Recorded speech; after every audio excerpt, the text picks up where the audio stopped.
The Houston Cougars have done it. They've hit the transfer portal, brought in some big name talent. Let's look at what the Cougars could look like on the basketball floor next year.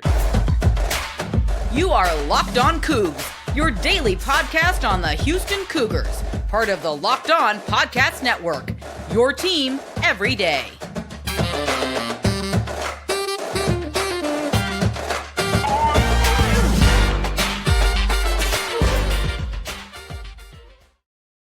Welcome to Locked On Cougs, the daily podcast about your Houston Cougars. I'm your host, Houston-born teacher and coach Parker Ainsworth, here to break down all things Cougs. If you're a U of H fan or just a hater can step by, please be sure to subscribe down below. That way you can get the latest on the Cougs in your newsfeed each and every day. We appreciate you making Locked On Cougs your first listen of the day. Welcome back to the YouTube channel. It's good to see you again. Remember, we're almost at 950 subscribers. By the time you listen to this, we might be over that mark. Remember, at 1,000, because we're giving something away every 250. So at 1,000, we're giving away this Jarris Walker signed basketball jersey. Perfect to hang up in your home, man cave, etc. It's a fun giveaway we're doing at Locked On Cougs. We're excited about it. So hit subscribe down below to get us to 1,000 and to make sure you're entering the contest to win. Make sure you're doing something like commenting on videos and giving thumbs up and those kinds of things.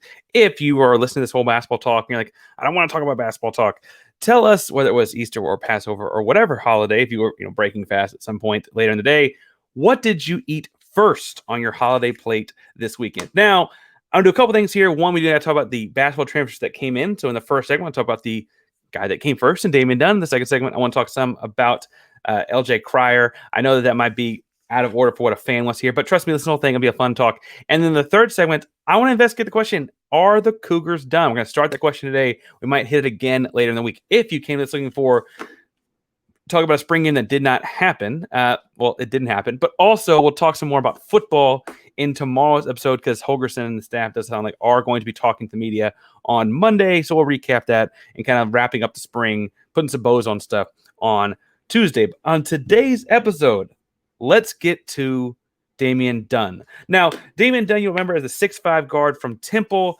that in the, Houston lost 4 games this season. One of them was to Temple. And Temple in that game scored just 56 points, and 16 of those 56 points came from one Damian Dunn. He's a true 6'5", long-armed shooter, had 15.3 points per game last season, shot the three ball at an efficient 34.8%. It's pretty good in the college basketball ranks these days.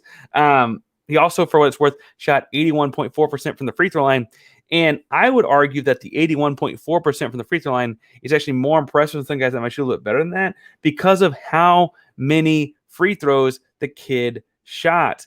And pulling up this thing to make sure I have my count right, he shot double-digit free throws in more than half dozen games.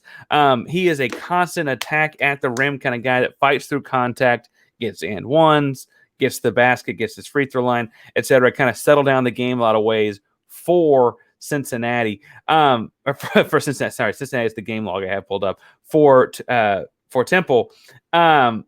He's a big-time grad transfer too, but because of a redshirt year and the COVID year, he technically has 2 years of eligibility left as a grad transfer. Comes in, plays right away, those kinds of things. He's a North Carolina kid, grew up in, or I guess he went to high school at Meadow Creek High School in Kinston, North Carolina. And so there's some of that connection and crossover with Sampson and company, right? That's obviously where Kelvin is from. I think Kellen also has some ties to there as far as recruiting grounds kind of goes. So I think this feels like a natural fit. But what I love about this is in a year where Houston is losing Tramon Mark, this is a true 3-level scoring threat. Much like Tramon Mark. I mean, you remember the Auburn game, but you remember like the Memphis game a year ago, or there's just games that Tramon Mark stepped in and became this like isolation threat basketball player at the end of the clock, whether it was, they're face guarding Sasser, he's in foul trouble, or a year ago he's hurt, right? Whatever the case may be, they need to find some other outlet. That became Tramon. That's going to quickly become Damian Dunn here. Now, I like his fluidity with the ball. He's not quite as lean with the ball. He uses his shoulders a little bit more than Tramon does, hence the free throw line and getting the foul line. but he does get to the mid-range for pull-ups in a way that feels similar. He doesn't have to fall away from it quite the same Tramon does. He elevates over defenders in a different way. They're both 6'5", but he seems to get up a little bit higher in the air on his jump shots. And then he's way, way, way more consistent on the kick-out, catch-and-shoot threes thing. He's really, really good in what I call the slots, like above the break on both sides, and the corners on kick-out threes. That's really, really big when you got a guy. You're hoping, theoretically, Jamal Shead comes back right after the NBA is going to test the waters and come back, whatever. That's really, really great for a guy like him that does such a good job of distributing the ball. Again, like there were multiple games last year where Jamal would have 9 assists and 1 turnover, 11 assists and 2 turnovers. Right? Those kinds of assists are only going to go up with Damian Dunn out there catching the ball at above the break and in those corners. So I got to be honest, when he committed on Saturday, I did a bunch of game film watching just as far as pulling stuff up on YouTube. What can I watch? What can I mark down? And admittedly, when I'm watching one guy, I kind of watch at 1.5 speed because I'm really just watching what he does, and I keep my eyes kind of laser focused. But that meant I got to crank out a lot of games. And I have to say, one of the most impressive games for me from his 2022-23 season was their Vanderbilt game early in the year. He scored 38 points, shot 7 of 9 from behind the arc, and he kind of exploited size mismatches. When they put a bigger, stronger guy on it, he don't buy them. When they put a smaller guy on them, he rose up over the top of them to shoot his jumper kind of cleanly. He did a lot of great things in that game. He did have the go-ahead and one at the end of overtime in that game. There's like 30 seconds, just under 40 seconds left on my notes I had written down.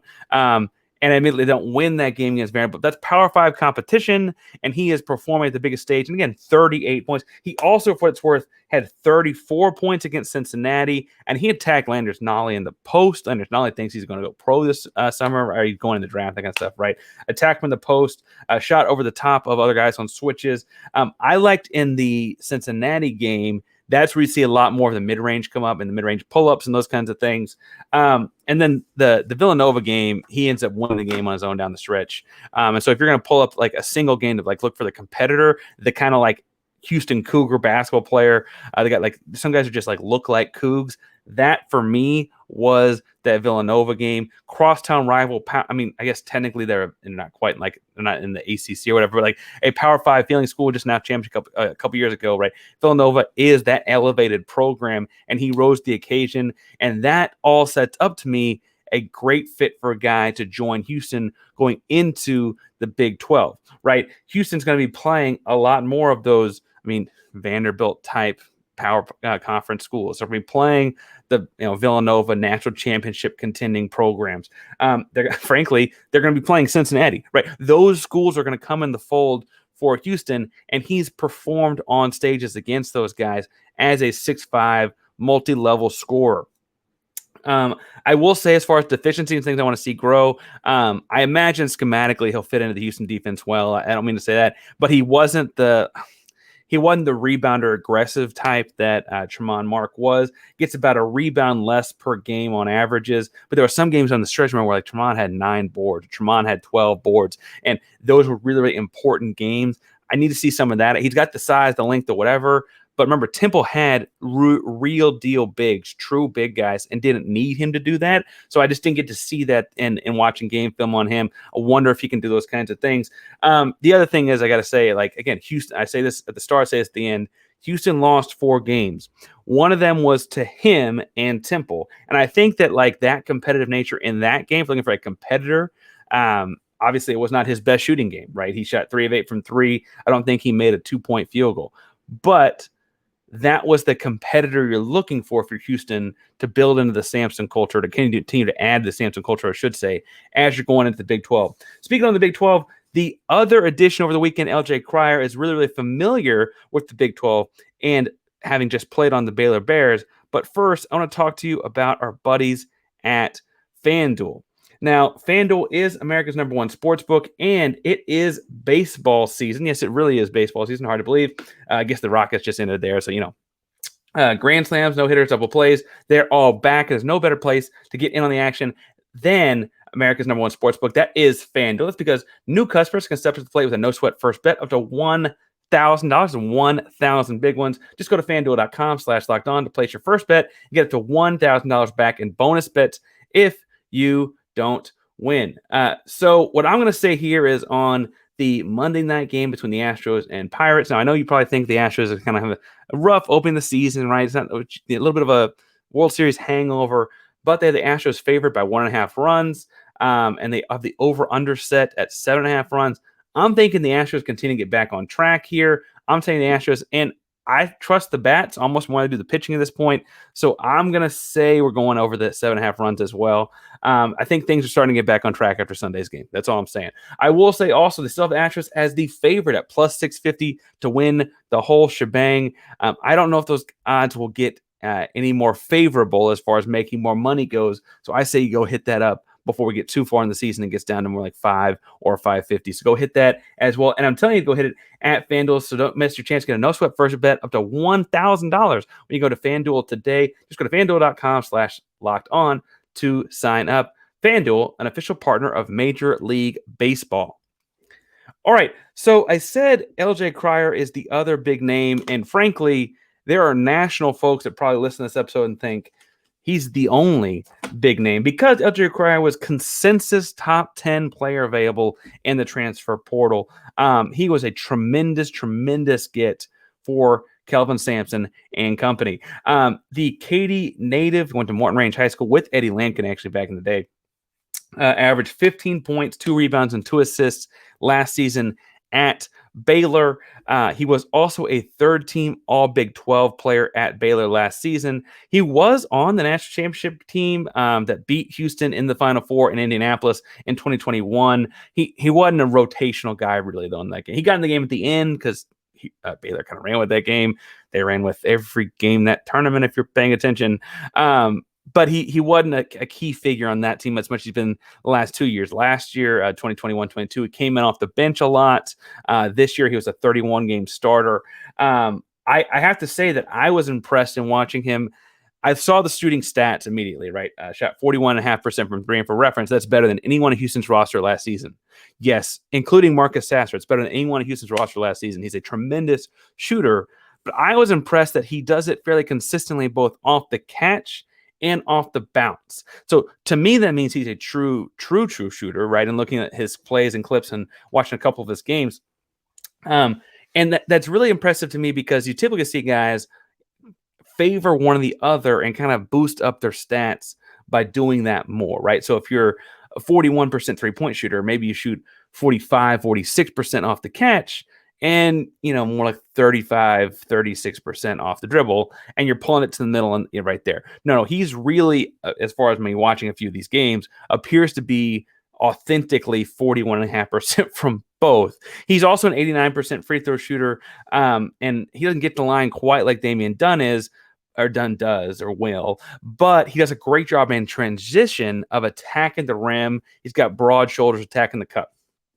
Again, kid's about 6'1", so he's a little bit smaller type guard, so it'll be the same kind of small backcourt, assuming Shed comes back, with he and Cryer as it was with Shed and Sasser last year. We've seen Sampson work through that. I think that the intense pressure on the ball will be okay there. You also got to imagine, and we'll talk more about the depth chart in a moment in the third segment, but Houston brings in some bigger guards off the bench this year, and probably what I would assume are more prominent roles. As far as like him coming back to Houston, I went back and listened to Locked on Baylor while I was getting ready for watching some of these games and stuff. And Drake at Locked on Baylor pointed out that, first of all, it sounds like he wanted this to go differently. He did not want to get it leaked out the way it got leaked out to the press or whatever. He wanted to do more of the traditional long form. Thank you so much for everything, but I got to go somewhere else kind of thing. Same way Tramon did with Houston, right? But it got out ahead of him in a way that he couldn't control. And it sounds like per that show, he really does, and they have connections, I guess, because Drake's on campus. He really did stress that there was about something else besides NIL that was not what he was looking for, counter to a lot of reporting nationally. I mean, there was talks about him a year ago in Miami and stuff like that when they were ramping up their NIL game. And I think then we realized, like, oh, the best non-NIL fit, and NIL is going to be a big deal at Houston. Lando's got it going for sure, but it's Houston. It's his hometown, right? It's where he's from. When he was at when he was in high school at Katy Morton Ranch, what was the stat I had here? He had almost 4,000 points in his 4 years in high school. And he had the most points in Houston public school area high school history when he graduated, right? That's tremendous. There's been eons and eons of high school basketball players come out of the great city of Houston. It feeds the whole Big 12, the best conference in high school basketball, or best conference in college basketball, all feeds off of finding guys in the city of Houston. He's got his name at the top of that record book, right? So he's coming back home. He's a super aggressive scorer, right? He gets his 15 a game off attacking defenses. It all gets set up on that great 3-point shot, and then he attacks closeouts and things like that. Again, shoots very well off the bounce, shoots very well catch and shoot as well. And so that means the closeouts are kind of exaggerated and coming out over the top too high, excited, and he's letting go either over the top if they're slow or going by them to the rim if they're not. I was impressed by his performance in a couple different games. I thought he got better as the season went on for them, right? So if I'm telling you which game to go back and watch, go to YouTube, find the one where he plays Creighton. He had 30 points, shot 4-11 for 3, but also in a high leverage game. And Creighton spent chunks of the season in the top 10 in the country. He was the best player on the floor for stretches of 5 and 6 minutes at a time, right? And so he was up in guys' jerseys defensively. He was killing guys off the bounce, dropping dimes that should have been better dimes because the guys couldn't finish, whatever. Like, he did all kinds of things to orchestrate and make Baylor go in a way that made me feel like, oh, that's the Houston Cougar. Like, I see him on the floor, like, obviously knowing he's transferring to Houston. I saw him, I was like, okay, that's the Houston Cougar. I can see it in the way he plays against Creighton. Similarly, the game before when they played UCLA, I think that was the round of 32 game. He had 28 points, 4 of 8 threes, same kind of thing where he's like a puppet master in a lot of ways as a combo guard. I listen as a combo guard because I'm already anticipating him playing with Jamal Shead. I think some bigger schools bring him that don't have Jamal Shead on the roster might have looked at him as traditional point guard. So when you're trying to think of like, what does he do? He's not a high numbers assist guy, but that's not really his role at Baylor either. You think about the guards that Baylor had. It was a lot of my turn, your turn kind of stuff. It wasn't a whole lot of dropping off the posts, right? He's a really, really talented guy with the ball in his hands, really, really great creator. As far as like earlier in the season goes, West Virginia, TCU, Kansas, Arkansas, he breaks 20 points in all of those and shoots over 40% from 3 in all of those. Big time basketball across the board. He's also, for what it's worth, battle tested. He's been on a team that won a national championship, right? So you kind of keep the way you lost Marcus Sasser and like the Final Four run veteran aspect. You keep some of that and bring in a guy that was in the national championship in the same year, right? He's ready for the conference, a way that he can explain and talk through and work with guys like, no, this is what Big 12 basketball will look like. This is what you can anticipate going into Fog Allen to play Kansas, right? This is what you can anticipate going to Lubbock to play Tech. This is what you can anticipate going to Waco, right? Wherever you're going, he's been at all of it before and won at the highest level while doing all of it. I'm really excited to see this guy get on the dude's jersey as a defender. I think playing with Sampson will help this guy become a pro basketball player because it'll help elevate his game that way. Sampson just has this knack about getting guys to defend really, really at a high level. I also love the way that he will yin and yang off of Jamal Shead. They're both tough bowling balls attacking downhill, but Jamal Shead is much, I talk about him all the time as a running back dive kind of guy. Cryer is much more of a shooter, and the way that yin and yang works excites me because I feel like it'll be similar to how Shead and Sasser did too. I think this is a great fit. Again, consensus top 10 transfer in the country available, and he's coming back home to Houston. That's so big time. Again, especially when Houston is losing 3 starters off of last year's team, 2 to the NBA, 1 to transfer. Like, that's a big deal. And I want to talk some in the third segment about like what exactly the roster next season looks like. So let's jump on into what that roster does look like, because I think people are starting to wonder, like, is Houston done? Not Damian Dunn, they got that guy, but is Houston actually done? And my projected starting lineup would be, assuming Jamal Shead comes back after testing the NBA waters, you have Jamal Shead at point, new guy LJ Cryer at the 2 guard, Damian Dunn at the 6'5" small forward type. And then if there are no changes, based on what Houston did last year with Jawan, I'd imagine they play Jawan Roberts, the power forward. And then I imagine you see the emergence of Javier Francis at that big spot. Now, Javier had some high highs and some low lows last season. Luckily, Houston had depth last year to not need him to play out. They gotta hopefully anticipate him growing up a whole lot to make that starting lineup pop. But we've seen Jawan Roberts play a high post, 15 foot away from the basket kind of power forward in a more like 1990s, early 2000s NBA kind of power forward sense. And I think with that working, the high-low with he and Javier could work really, really well. This is before you bring in Emmanuel Sharp or Terrence Arsenault off the bench. Those are both guys that we recognize off of last year's team playing a whole lot. I'm excited about Malik Wilson. I don't know where he fits in the rotation yet, but he's another 6'4" long defender, one of the best athletes in college basketball. He was a redshirted guy last year that transferred from Texas Tech, right? So also knows something about the Big 12. And he's got extremely crazy bounce. And Sampson Company talked all season about how he was the best defender on the team last year. And as a redshirt guy in practice, he made the starters work in a way that was really impressive and clearly paid off. Again, one of the number one teams in the country for a long stretch of the season. Obviously, bring in Ryan Elvin. You hope Ramon Walker is back too after what he went through last season. And that's before you get to any freshmen. I'm a big fan of Cordell Jefferson from Arlington Martin up in DFW. We also got JoJo Tugler from Cy Fall.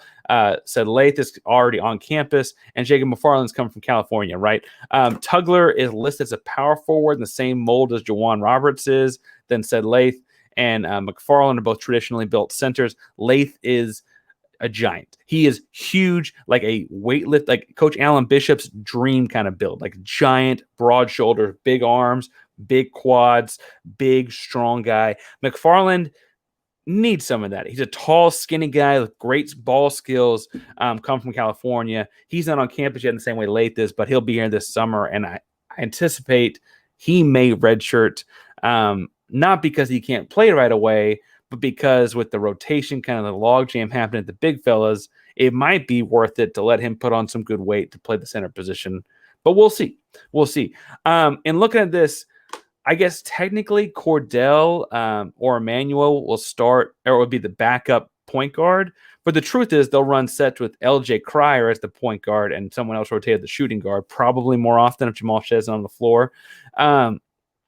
I'm excited to see what Terrence Arsenault grows into in year 2 of playing the guard position, right? I'm looking forward to see what this kind of roster looks like. We also mentioned like Ryan Elvin will be on the roster. And as I count it, that is 14 guys on the roster. So they could be set, right? They could be set, ready to roll. Because truthfully, with 14 guys, you got to imagine, like I said, Ryan probably plays sparingly. Whether it's McFarland, one of the young freshman bigs, probably doesn't get in the rotation a whole lot as a true freshman. Really hard position to get in the college basketball and play right away, especially at the high level like Big 12 Houston basketball will be. I don't think they redshirt Cordell. I think they need Cordell. I think Cordell is also a very impactful scorer. You might want to get on the floor for like Stevie's hot kind of moments, like we saw with Arsenal last year against Oregon and stuff like that, right? So you're looking at an already rotation of like maybe 12 guys all trying to see time on the floor, right? However, rosters can go to 15, right? And so there is this thought of like, okay, what does Houston do? Does Houston need a guy? There's kind of two ways to go about this because with now they've gotten Cryer and Dunn, I think it's safe to say that bringing Malik Wilson in, Ramon Walker coming back, like Houston probably doesn't need the backcourt help. If anything, while they have good numbers in the front court, Tugler's a freshman, Lath's a freshman, McFarland's a freshman, and Francis, I guess, has some experience, but was playing minimal bench minutes last year. Can you find a forward that can come in and play right away? I've got thoughts. I think my favorite guy right now is Harrison Ingram, a DFW kid, private school kid, went to St. Mark's. He was a McDonald's All-American out of high school and had a Houston offer on the table before ultimately choosing Stanford. Now, I don't think Houston was high on his radar at the time. I think the academic piece was important to him. He went to one of the best high schools in Dallas, right? But I also think in looking at this kid that he probably thought as a McDonald's All-American, Pac-12 basketball, yada, yada, yada, for good reason, that he would be like a 1 or 2 year guy and go to the NBA kind of guy. He went to the combine after his freshman season, and it has not panned out like that for him. He's a 6'7", 230, 240 small forward. Size and weight feels like Jarris Walker did, right? He does some stuff with the ball that Jarris didn't do, at least on Houston's campus. He might have done it at IMG some, and he might be projected to at the next level some. But he's also not quite the explosive athlete that Jarris was either. Or Jarris is, I guess. He's just not for us anymore. I think Harrison Ingram would be a great, great fit if you're trying to get a smaller power forward, a la what Jarris was, like a 6'8", 6'9" guy, right? And then moving Jawan to the 5. I think also there's some inkling here that this kid may, on all the crystal ball kind of stuff, end up at Kansas. And so I don't know how realistic that is. But he's a high-end profile guy to me from the state of Texas, was recruited by Houston originally, and I could see him fitting in the same way. And I think the sales pitch would be very, very simple. Be like, hey, listen, you saw what Jarris Walker just did? You're going to come in and we're going to ask you the same things, right? He came in and shot threes. He came in and hit the rebounds. He came in and learned how to play better defense. He did all those things. Now you get to come in and do those things, right? And frankly, if you look at Damian Dunn, Tramon Mark, a lot of crossover there between the two. You look at Cryer and Sasser, a lot of crossover between the two. Shed is the same guy. Jawan is the same guy. You could theoretically sell, like, okay, if Ingram were to come in, or a guy like that were to come in at that power forward spot, this is another number one team in the country again, right? Now, I think look at the roster. If you just kept the 14 they got, they might be a number one team in the country for a stretch of the year anyway. And I would, assuming on matchups, pick them to go pretty far in the tournament as is, right? I just feel like if you're looking to add something, Ingram at that power forward, smaller power forward guy might be a good fit. The other guy I'd look at is Cornelius Williams, is an LSU transfer. Houston offered him at a high school. This is kind of the opposite. And if you want to play Jawan at the true power forward spot, Cornelius is a long 6'10" center that was on the roster at LSU and had some experience in the SEC, right? So like you're bringing in kind of the opposite guy. If you want to put Jawan more at the power forward spot and put another more experienced big down there next to Javier, maybe you just compete with him a little bit to make him play his best basketball. That would be the move I would see going there. I could see going either direction. I could also see sitting still. I do see Houston making some real serious decisions on this in the coming days and weeks because, frankly, they've got a great basketball team as is. They made great additions over the weekend, and assuming Shed is just testing the waters, get some list of things to work on and comes back, they are poised to make an impact in the Big 12 in their first season in the conference. There are some people are talking about, can they win the Big 12 in their first season in the conference? We'll see. We'll talk about all that. We're previewing that and more here at Locked On Cougs. Make sure you follow me at Painsworth512, PAINSWORTH 512 on Twitter, Instagram, and all of your various social media handles. We have to talk all things Cougar football. We talk about that in tomorrow's episode, unless something else crazy comes up. Basketball, obviously, all the time. Baseball teams doing well right now. All kinds of things. Houston Cougars here. So make sure you can follow me at Painsworth512, PAINSWORTH 512 on Twitter, Instagram, and all your social media handles. Thank you so much for listening to Locked On Cougs for your first listen of the day. Today, if you're looking for a second listen, I'm going to recommend the Locked On Big 12. Doing a great job of covering all the things in the ever-evolving Big 12 conference. Who's in, who's out, what the rumors are, what could happen with those rumors, etc. So make sure you go check out that show and Josh Neighbors for a listen as well. Thank you all so much. Locked On Cougs, a proud member of the Locked On Podcast Network. That means your team every day. Go Cougs.